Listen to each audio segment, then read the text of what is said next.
Muy buenas tardes, viernes 31 de julio de 2026, termina el séptimo mes del año y acá estamos un nuevo viernes para darles la bienvenida al comentario semanal del mercado.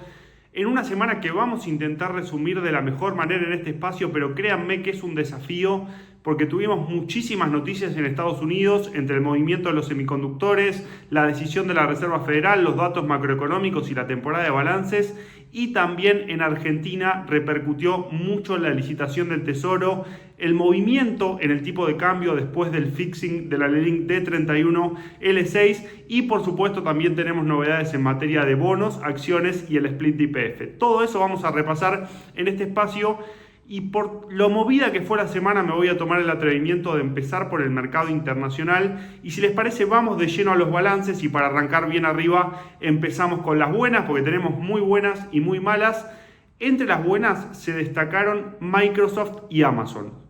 Microsoft es una compañía que venía bastante castigada por el mercado, a pesar de sus excelentes fundamentos a largo plazo, le estaba costando, venía cayendo casi un 15% en el acumulado del año por el temor sobre la industria del software, el mercado no estaba comprando del todo la estrategia de la compañía, pero presentó resultados el miércoles en el after que deslumbraron a Wall Street. El crecimiento del negocio de la nube fue de 43% interanual, los ingresos y las ganancias por acción vinieron por encima de lo esperado y también mantuvieron la guía de gastos de capital para 2026, pero puede que en 2027 la aumenten y la lectura del mercado fue que todas esas inversiones están dando resultados y las acciones subieron 15% en la rueda posterior a los resultados y por otro lado también en la rueda del viernes también están recuperando ese impulso y están subiendo un 2%. Otra de las muy buenas es el caso de Amazon. Ingresos por $200 billones por encima de lo esperado. El crecimiento del negocio de la nube fue de 37% interanual. La ganancia por acción vino por encima de lo esperado también y la empresa aumentó los gastos de capital. ¿Qué nos viene pasando con estos gastos de capital o inversiones asociadas a inteligencia artificial? El mercado venía bastante preocupado porque no estaba viendo del todo quizás los resultados, pero lo que confirma el balance de Amazon, también el caso de Microsoft, es que estos gastos dan resultados, se traducen en mayores ingresos y por eso el mercado compra la estrategia de Amazon en este caso y premia con un aumento de 15% de las acciones. Las acciones estaban cotizando en esa zona de 270 a 275 dólares que tienen una resistencia bastante cerquita de esa zona, pero lo cierto es que gustaron mucho, pero mucho los resultados. Y ahora por ahí dentro de las 7 magníficas les voy a contar las malas o los resultados que no gustaron, que fueron Apple y Meta. En el caso de Apple, el mercado puso el foco en la guía de ventas para este trimestre. Los ingresos y las ganancias por acción vinieron por encima de lo esperado. También las ventas de iPhone crecieron más de 20% interanual, que es otra de las métricas clave que miran los inversores. Pero para el trimestre actual, es decir, el que está en curso ahora, la empresa presentó un pronóstico de ventas inferior a lo esperado por el mercado. El mercado esperaba un aumento interanual de entre 10 y 12%, más cercano sobre todo al 12%, y mencionó la empresa que iba a estar entre el 9 y el 11%, y además en el comunicado hace referencia a los cuellos de botella de la cadena de suministro. ¿A qué se refiere con esto? Al aumento de los precios de las memorias. Hemos hablado un mes atrás en este espacio que la compañía decidió aumentar los precios de los iPads y las MacBook producto de toda esta situación de las memorias. Lo que estamos viendo es un mercado que se preocupa por eso y castiga las acciones con una caída de 10%, vuelve Apple a los 300 dólares. La rueda de hoy es bastante compleja, pero veremos si nos da oportunidad de entrada en el rango entre 280 y 300. Y otra de las que no vino nada bien, o al menos no gustó porque el balance no es del todo malo, es Meta. Podemos decir que Meta en esta temporada de balances es el polo opuesto quizás lo que vimos en el balance de Amazon y de Microsoft. ¿Por qué? Porque el free cash flow, el flujo de caja libre, cayó 91% producto de todas estas inversiones que está llevando adelante la compañía en materia de inteligencia artificial. Las ganancias por acción vinieron por debajo de lo esperado y la guía de ventas también fue más débil de la esperada. Todo esto configura un contexto donde el mercado se pone bastante nervioso con las inversiones que está llevando adelante Meta, que por el momento no estaría logrando monetizar y por ese motivo se produce esa caída que terminó siendo en el orden de entre 8 y 10%. El viernes recuperó algo de terreno, pero lo cierto es que volvió a esta zona de los 530, 550 dólares, donde por análisis técnico rebotó en la última caída. Recuerdan que se fue a la zona de 680 y ahora volvió de nuevo a esos 530, 550. Vale decir que dentro de las 7 magníficas es la que cotiza múltiplos de evaluación más atractivos. 17 veces las ganancias proyectadas no es un múltiplo común entre empresas tecnológicas, sobre todo de gran capitalización. Hay quienes piensan que es oportunidad, hay quienes piensan que hay que esperar a que la estrategia de la compañía se traduzca en mayores ingresos como para tomar posición, pero recuerden que muchas veces el mercado se anticipa. Eso es lo que nos dejó la temporada de balances en materia del sector tecnológico. También presentaron empresas energéticas. Chevron vino muy pero muy bien, ingresos muy sólidos producto del aumento en el precio del petróleo, ganancias por acción también por encima, subía 3% en la rueda de hoy. Por el lado de ExxonMobil, su competidora principal en el sector, no gustaron tanto los resultados porque vinieron un poquito por debajo de lo esperado y las acciones caían el 2%, y si nos vamos a otros sectores también tenemos para prestarle atención al balance de Visa, que cayó un 2% después de presentar los resultados, más allá de superar las estimaciones de ingresos y de ganancias por acción. Y por otra parte tuvimos el balance de Starbucks, que vino bien, terminó aumentando un 2%, y además, si quieren conocer todo lo que nos dejó esta temporada de balances o esta semana de balances, Aye y Lucho hicieron un repaso espectacular hoy por la mañana y ahí van a encontrar más detalles, porque me tengo que ir a hablar, sin la intención de hacer demasiado largo este informe, de la Reserva Federal. Tal como esperaba el mercado, el Comité de Política Monetaria decidió mantener las tasas de interés en el rango actual, entre 3,50 y 3,75%, pero con una decisión dividida. ¿Por qué les digo esto? Porque 9 funcionarios votaron a favor de mantener la tasa como estaba y 3 votaron a favor de subir. El comunicado, muy breve, menciona que la economía de Estados Unidos se mantiene resiliente, pero que la inflación sigue siendo un desafío y que permanece alta. Y también en declaraciones posteriores, Kevin Warsh mencionó que el Comité de Política Monetaria no va a dudar en actuar, y por ese motivo vimos un retroceso bastante importante después de las 4 de la tarde en la rueda del miércoles. Después las cotizaciones se recuperaron el jueves, pero lo cierto es que en el neto la reunión de la Reserva Federal nos deja algunas dudas de cara al mes de septiembre. ¿Por qué? Porque hasta antes de la reunión el 80% de los operadores esperaba un aumento de tasa de interés. Ahora ese aumento o esa probabilidad de aumento es del 60%, el 40% piensa que se va a mantener, y tenemos mucho para mirar y analizar sobre la Reserva Federal. Lo que ya sabemos es que Warsh habla muchísimo menos que Powell. La conferencia de Warsh fue de 8 minutos, el comunicado fue muy pero muy breve, las respuestas a los periodistas eran muy concretas. A Powell, tanto desde el comunicado como de la conferencia, le gustaba hablar mucho más. Y cuidado, porque si hablamos de tasas en Estados Unidos, tenemos que hacer referencia a lo que está pasando en la parte larga de la curva soberana. El bono a 30 años se mantiene por encima del 5,2%, nivel más alto desde el año 2007. El bono a 10 años se encuentra en el 4,7%, nivel que no veíamos desde enero de 2025. Y en las subastas de deuda se están marcando récord de bastante tiempo en materia de costo del financiamiento del Tesoro americano. Esto no es una pavada y es algo a lo que le tenemos que prestar muchísima atención también. En materia de datos macro, me queda contarles que el PBI de Estados Unidos creció 1,5% anualizado en el segundo trimestre del año. El mercado esperaba un 2%, pero lo bueno es que el dato de consumo privado vino muy bien. Y por otra parte, el dato de índice de precios PCL, la medida preferida de la Reserva Federal, vino en el 3,7%, en línea con lo esperado por el mercado. ¿Por qué esto es importante? Porque Kevin Warsh en la conferencia habló de que el índice de precios PCE, mejor dicho, que el objetivo de inflación es de 2%, que no hay otro, pero cuidado porque abrió la puerta a cambiar la medición de la inflación, o mejor dicho, la medida predilecta de la Reserva Federal, por ahí a una media trimestral o a una medida del estilo a partir del mes de enero. Dijo, a partir de enero no se sabe lo que va a pasar, así que el mercado está muy atento a eso también. Y déjenme cerrar la parte internacional hablando de lo que pasó el jueves con la industria de semiconductores.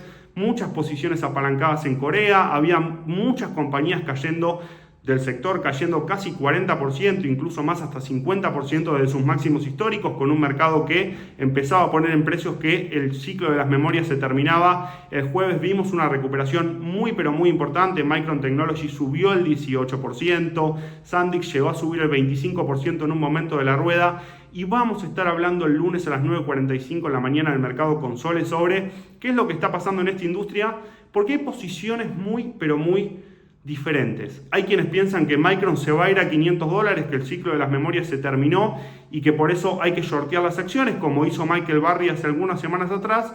Y hay quienes prefieren pensar que el ciclo de las memorias no está terminado, que la escasez va a seguir e incluso que empiezan a pensar el negocio de memorias como algo que va a dejar de ser cíclico, teniendo en cuenta que estas compañías ya tienen firmados muchos contratos a plazo. Micron ya tiene 15 contratos firmados muy pero muy importantes en su mix de ingresos de cara a los próximos años y por ese motivo hay muchos inversores que están optimistas todavía, siempre hablando en el marco de una empresa para perfiles sumamente agresivos, teniendo en cuenta los movimientos que solemos ver en las cotizaciones.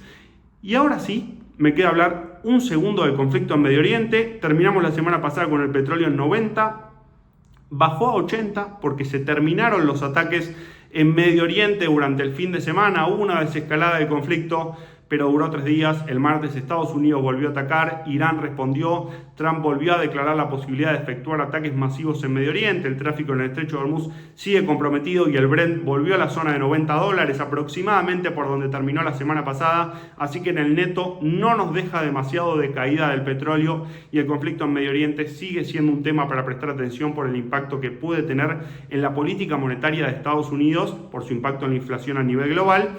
El mercado de empresas tecnológicas no le presta quizás demasiada atención.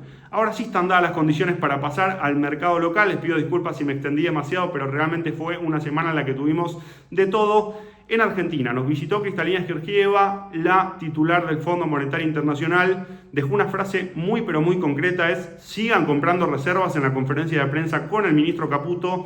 También descartó la posibilidad de brindar financiamiento adicional a nuestro país en estos próximos 2 años y destacó la solidez del programa macroeconómico y toda la mejora que se hizo en materia de reformas. Hubo un guiño al gobierno en este sentido, pero creo que lo más importante que nos tenemos que llevar de esta visita, que podemos considerar protocolar, es esta señal de sigan comprando reservas y también parece que no vamos a tener financiamiento adicional. Por otra parte, se dio a conocer ayer a la noche en cadena nacional el proyecto de reforma de la Carta Orgánica del Banco Central. Tiene 5 puntos centrales. Básicamente lo que se busca es restringir las posibilidades de brindar asistencia monetaria al Tesoro, sea vía emisión monetaria o vía giro de utilidades. Y también se busca profundizar algo que hablamos bastante en el mercado de Estados Unidos, que es la independencia del Banco Central. Por eso se piensa un mandato de 6 años que no coincida su vencimiento con el de las elecciones presidenciales o el del mandato presidencial. Tiene bastantes detalles el proyecto. Parece que la semana que viene va a empezar el tratamiento en el Congreso y se suma una cosa que tenemos que seguir en el día a día del mercado. Me voy a hablar de la licitación del Tesoro y de las tasas en pesos. Una licitación no tan importante en cuanto a monto, pero que en el neto nos termina dejando señales muy pero muy importantes.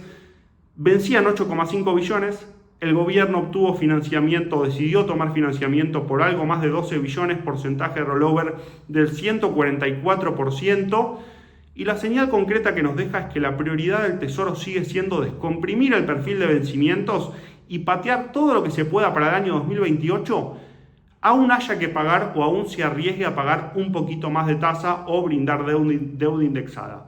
¿Por qué les digo esto? Porque tenemos un nuevo bono en el mercado, es el bono Tamar Dollar Link, que es un bono dual que paga el promedio de la tasa Tamar o la variación del dólar oficial, lo que sea más alto, ¿sí? Terminó cortando con una tasa de 6,5% por encima de Dollar Link. Mucha, pero mucha demanda de este título, casi el 40% del total, mucha demanda de bancos ahí también, pero mucho volumen operado en el mercado secundario, y lo que nos muestra es difícil patear vencimientos hacia 2028, entonces lo que tenemos que ofrecer es deuda indexada, sea tasa Tamar o a deuda, mejor dicho, a la variación del dólar. Hay algunos que piensan que el Tesoro se apuró en mostrar esta carta, que todavía falta bastante para las elecciones, se suma un bono más que interesante para los inversores, déjenme decirles. Pero todavía mi aporte, mis 2 centavos sobre esto, es que todavía el Tesoro tiene una carta muy importante por jugar, que creo que se la va a guardar algunos meses más, que es la posibilidad de emitir un bono 0 Dollar Link, tal como vimos antes del año 2023. Eso ya permitiría quizás patear bastantes vencimientos a riesgo de que sea una tasa mucho más alta de financiamiento. Y acá está lo más importante. Y la segunda señal que nos deja la licitación es que vuelve la tasa real positiva porque se emitió la LECAP S16 o 6 a una tasa efectiva mensual del 2,05%, con lo cual está por encima de la inflación proyectada y pasa algo que no veíamos hace bastante tiempo, que es que la tasa de la LECAP que se licita está por encima de la inflación proyectada, no es una señal menor. Por el lado del bono en dólares, conocimos que a O29 se adjudicaron 459 millones de este título a una tasa del 8,3%, en línea con el mercado secundario, no hubo demasiado premio, y otra de las señales que nos deja el Tesoro en este sentido es que no está dispuesta a pagar más de 8,3% en MEP. La otra vez cortó en una tasa similar, esta vez se recibieron menores ofertas, pero todavía quedan alrededor de 1.000 millones para emitir en este título. La señal es concreta, no vamos a pagar más de lo que debemos para financiarnos en dólares.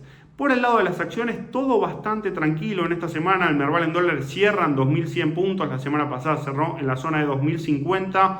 Los bancos rebotaron, las energéticas también bastante ligadas al precio del petróleo, pero seguimos sin demasiados impulsos importantes. Como dice Edu, el volumen operado en el mercado local está muy pero muy bajo y tenemos que prestar atención a dos eventos importantes que se vienen la semana que viene. El martes 4 se va a hacer efectivo el split de YPF. Cada persona que tenga una acción de YPF el lunes va a pasar a tener 10 acciones el día martes, es decir, recibe 9 acciones adicionales con una reducción proporcional en el precio. Lo que busca la compañía es hacer accesible la inversión en YPF a más inversores, y tengan en cuenta que ya el lunes la acción de la empresa va a cotizar en el plazo 24 horas con un precio post-split, es decir, el precio del viernes dividido 10. No se asuste nadie que tenga YPF cuando abra la comitente el día lunes, porque el día martes se van a estar acreditando los títulos correspondientes. Paciencia, esto lleva tiempo, pero creo que es un gran paso que da la compañía. Y a lo segundo que tenemos que prestar atención, sin lugar a dudas, es a la temporada de balances.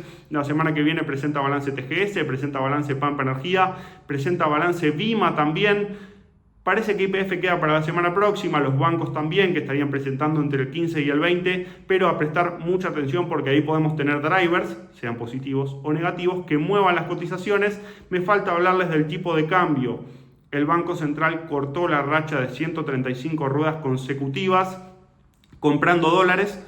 El día del fixing, no sé si se acuerdan que en el comentario del viernes pasado repasábamos, va a ser una semana muy movida para el dólar por el fixing de la LELINK D31L6. Finalmente se cortó la racha de compras, se dio a conocer que el Tesoro vendió 145 millones de dólares ese día, porque las ruedas de fixing, de fijación de precio de estos instrumentos, lo que tiende a pasar es que los inversores pretenden cobrar el tipo de cambio más alto posible. Entonces el dólar empieza a subir, parece que el Tesoro salió a ofrecer dólares y el Banco Central evitó comprar para reducir precisamente el monto que se paga y en sí mismo el costo de financiamiento.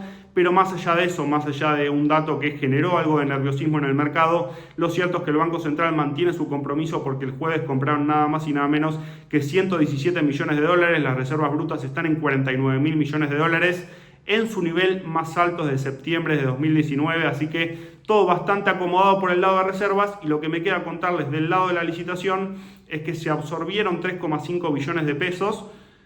Veremos si eso es una señal de que se vienen fuertes compras del Banco Central. ¿Por qué les digo esto? Porque el Tesoro absorbió pesos, empezó a faltar liquidez en el sistema, la tasa de caución empezó a subir y seguramente la semana que viene el Tesoro termine devolviendo esa liquidez al mercado vía el Banco Central. Veremos si es vía fuertes compras de dólares o vía de compra de títulos en pesos que permitan normalizar un poco esta dinámica de tasas, que ya como vimos en el año 2025 no favorece a nadie este alto nivel de volatilidad y de aumento de la tasa de interés. Sobre la agenda de la semana que viene tenemos balances muy pero muy importantes en el mercado de Estados Unidos. Presenta Palantir, presenta Mercado Libre el día miércoles, nada más y nada menos.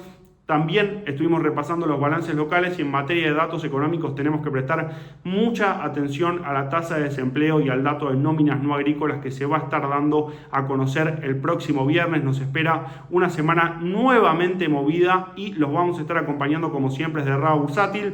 Perdón si me extendí demasiado, 19 minutos de comentario. Que tengan un excelente fin de semana. Espero haber podido resumir la semana de la mejor manera y nos vemos el lunes a las 9:45 con Sole. Chau, chau.